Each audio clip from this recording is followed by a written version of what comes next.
makes me wanna give my ready, set, go, ready, set, go, so.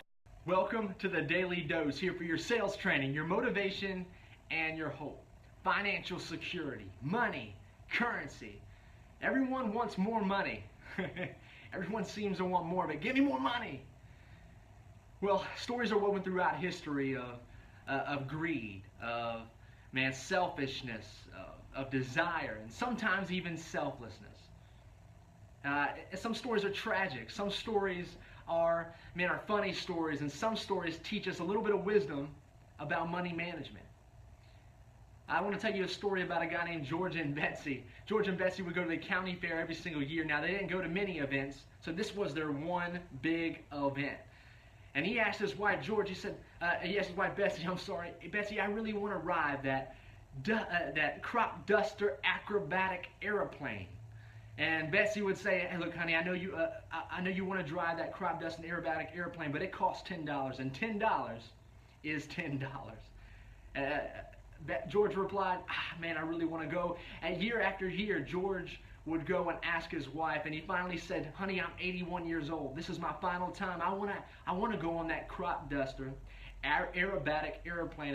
And finally the wife said, hey, look, I know you want to go, but $10 is $10.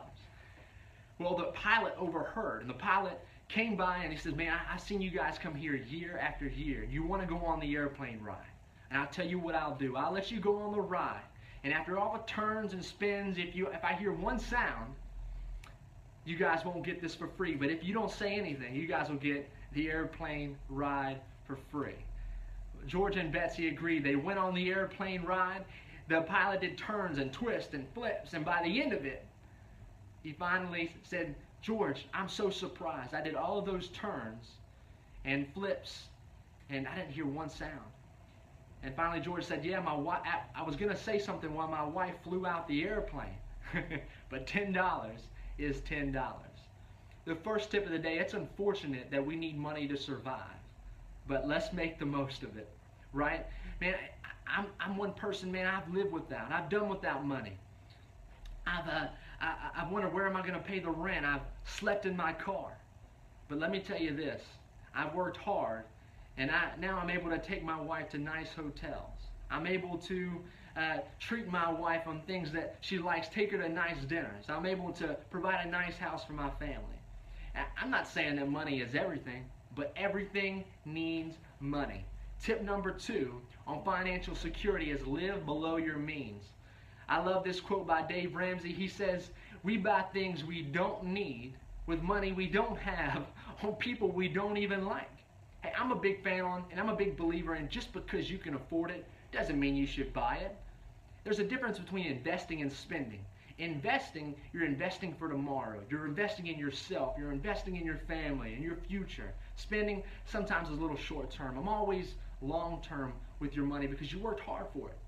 Tip number 3, money isn't everything, so give it away. I love this quote by Zig Ziglar. He says, hey, I know money won't make you happy, but everybody likes to find out for themselves. I never get more joy than when I'm able to give money back to the community, give money to my church, give money to people that need it. You see, at the end of my time, I don't want to be known by how much money I made, but how much money I gave. I want you guys to watch this back. These are 3 tips on financial security. Number 1, it's unfortunate that we need money to survive, but guess what? Make the most of it. Number 2, live below your means. Number 3, man, money isn't everything. Give some away. Help people. You see, like a good king, he rewards those who faithfully serve him and take care of what he's given them. This is Cody, here for your sales training, your motivation, and your hope.